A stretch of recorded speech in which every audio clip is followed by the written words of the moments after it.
За энэ 7 хоногийн сэдэв Монгол улс англи хэлийг сургалтын хөтөлбөрийнхөө 2 дахь хэл болгох нь зүйтэй. Та бүхэнд энэ өдрийн мэндийг хүргэе. Юуны өмнө монгол хэл бол манай төрийн албан ёсны хэл, мөн одоо үндэсний дархлаа гэдэгтээ маргах хүн бол байхгүй. Бид нар 2023 онд боловсролын багц хуульд яагаад англи хэлийг бид нар сургалтын гадаад хэлэнд албан ёсоор оруулж одоо хуульчилж өгсөн бэ гэхээр нэгдүгээрт бид нар Монгол улсынхаа хувьд хөгжихийн тулд дэлхийн шинжлэх ухааны хэл буюу англи хэлийг одоо судлахаас өөр аргагүй байна.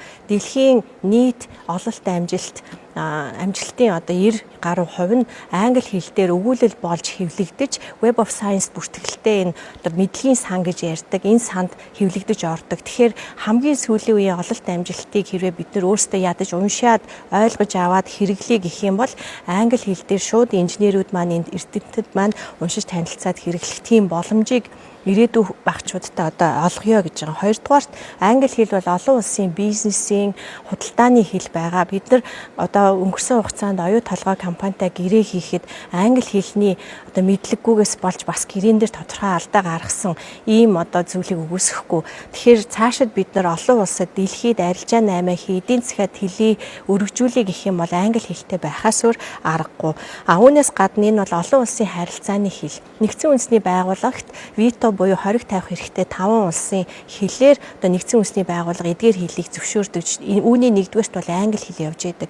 Хэрвээ улс орны маань эрх ашиг зөрчигдөх юм бол бидний арчлалд ямар нэгэн хор хөнөөл учрах юм бол бид нар нэгдсэн үндэсний байгууллагын эндэр дээр очиод энэ 5 хэл буюу тэр дунд англи хэлээр ярьж өөрсдийгөө өмгөөлж хамгаалахаас өөр аргагүй.